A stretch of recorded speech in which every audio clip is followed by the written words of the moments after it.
অনেক দিন হয়ে গেছে তোমাদের কোনো ভিডিওই আমি দিতে পারছি না, কেননা ভিডিওগুলো জমেই আছে। এডিটিং করতে তো অনেক টাইম লাগে, তো সেই টাইমটুকু আর নিজের জন্য বের করতেই পারছি না। গুড মর্নিং বন্ধুরা, সবাইকে জানাই অনেক অনেক ভালোবাসা। আশা করছি তোমরা সবাই খুব ভালো আছো, আমরাও খুব ভালো আছি। তো দেখো, এই যে আমি সরস্বতী পুজোর দিন কেমন করে সেজেছিলাম, কোথায় গিয়েছিলাম, সেই ভিডিওটা আজকে তোমাদের শেয়ার করব। তো অনেক দিনই হয়ে গেল এডিটিং করতে পারিনি বলে ভিডিওগুলো সব জমে আছে। তো আমরা সরস্বতী পুজোর দিন আমার বরেরই বন্ধু রাজীব দাদের বাড়িতে গিয়েছিলাম। তোমরা আগেও দেখেছো এই দাদাদের বাড়িতে আমরা এসেছি, কেননা দাদাদের 12 মাসে 13 পার্বণ লেগেই থাকে, মানে একটার পর একটা অনুষ্ঠান হতেই থাকে।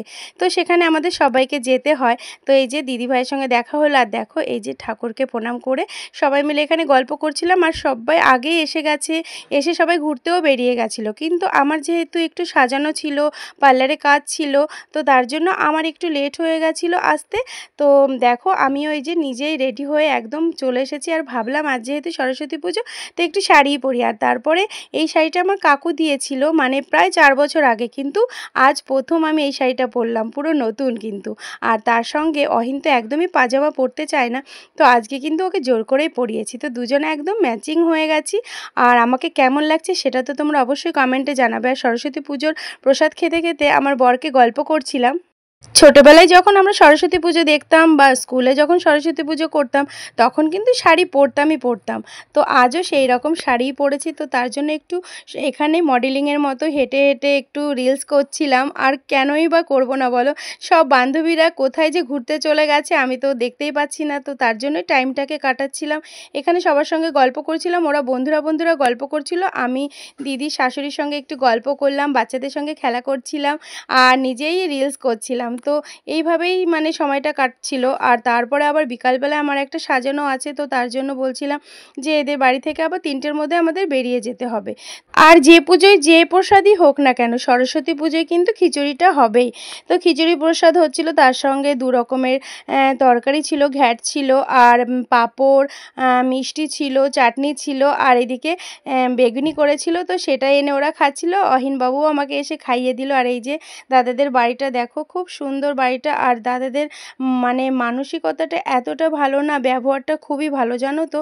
কলকাতা শহরে তো অনেক মানুষের সঙ্গে মিশেছি, কিন্তু সবার মেন্টালিটি যে এতটা ভালো হয় সেটা কিন্তু না। আর এখানে এসে নিজেদেরই কেমন একটা মনে হতো যে আমরা এখানে যাওয়ার গেলে কি হবে কি না হবে, কিন্তু জানো তো একদমই মাটির মানুষ, এতটা মানে সবার সঙ্গে মিশে যায় না, খুবই ভালো। আমার তো খুবই ভালো লেগেছে, এমনকি সবারই আমাদের খুবই ভালো লাগে, দাদাদের ব্যবহারটা এতটাই ভালো।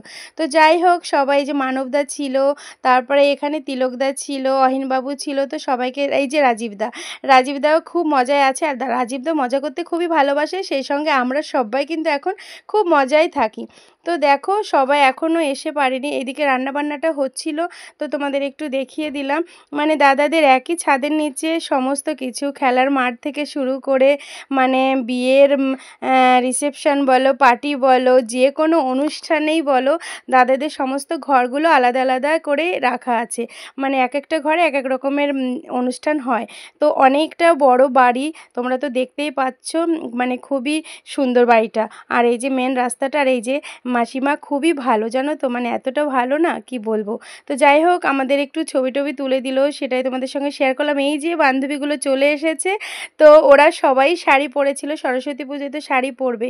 তো কেকা আসতে পারেনি, মিঠুনদার বউ, ওদের একটু শরীরটা খারাপ ছিল, তো ওদেরকে খুব মিস করলাম। আর এখানে এই যে সবাই মিলে ছবি টবি করলাম। তার সঙ্গে কি বলো তো, বন্ধুদের সম্পর্ক তো বন্ধুত্বই হয়, তাই না? বন্ধুদের ব্যাপারটা আলাদা, আর এদের সঙ্গে একটা অন্যরকম বন্ধুত্ব হয়ে গেছে। আর এর জন্য তো আমাকে সবার কাছে কত না কথা শুনতে হচ্ছে, মানে কত কৈফিয়ত দিতে হচ্ছে। আমি একটা কথাই তোমাদের বলবো, তোমরা কেন গো এরকম, যে যার সঙ্গে মিশবে, যে যার সঙ্গে ঘুরবে, ঘুরতেই তো পারে, তাই বলে কি বন্ধুত্বের সম্পর্ক কি নষ্ট হয়ে যায়? সেটা কিন্তু কখনোই হয় না। যারা না এইরকম মেন্টালিটি মানে ভাবো যে আরেকজনের সঙ্গে মিশলে হয়তো বন্ধুত্বের সম্পর্ক নষ্ট হয়ে যাবে, এটা কখনোই হয় না। যাদের মানসিকতা অনেক ছোট তারাই এই রকম ভাবে চিন্তাভাবনা করে। আমি না সবার সঙ্গে মিশি, আমার বন্ধুদের জায়গা আমার বন্ধুত্বের কাছে, আর আমাদের এদের সঙ্গেও যে বন্ধুত্বটা হয়েছে এদের জায়গাও আলাদা। সবার একটা একটা মানে জায়গা আছে। তো সবার সঙ্গে আমি মিশে থাকতে খুব ভালোবাসি, সবার সঙ্গে খুব আনন্দ করি। আমার প্রতিটা ব্লগে তোমরা দেখেছো। তো এর জন্য কিন্তু আমার সঙ্গে একটা অনেক বড় ঘটনাও ঘটে গেছে, সেটা তোমাদের অন্য ভিডিওতে শেয়ার করব। আর এই যে দেখো দাদাটা নারকেলটাকে পুরো ছুলছে মুখ দিয়ে, মানে দেখেই আমি বললাম আজকে আমি পুরো ভাইরাল হয়ে যাব, কি আর বলবো। আর এই যে বাচ্চাগুলোকে দেখো, ইয়েলো কালারের গেঞ্জি পাজামা সবাই পরেছে, কি পাজামা পরেছে সবাই, তো এতটা ভালো লাগছে না বাচ্চাদেরকে দেখতে, খুবই ভালো লাগছে। তো মিথিকাকে খুব মিস করলাম, কেননা আমাদের এই 6 জনের মধ্যে একজনেরই শুধু মেয়ে, মিথিকা কেকার মেয়ে। তো ওকে খুব আমরা সবাই খুবই ভালোবাসি, কারণ একটাই মেয়ে আর খুব ভালো লাগে। এই যে বন্ধুদেরকে বললাম উঠে দাঁড়িয়ে পড়ো, আমি ক্যামেরাম্যান চলে এসেছি, তোমাদের সেলফি নেব, ছবি করব।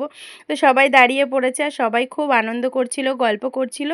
আমি ভগবানের কাছে এটুকুই চাই যেন আমার এই হাসিটুকু কখনো ভগবান কেড়ে না নেয়, কেননা আমি এইভাবে হাসি খুশিভাবেই জীবনটাকে কাটিয়ে দিতে চাই। আর আমি সবার সঙ্গেই বন্ধুত্ব করতে চাই, সবার সঙ্গেই মিশে থাকতে চাই।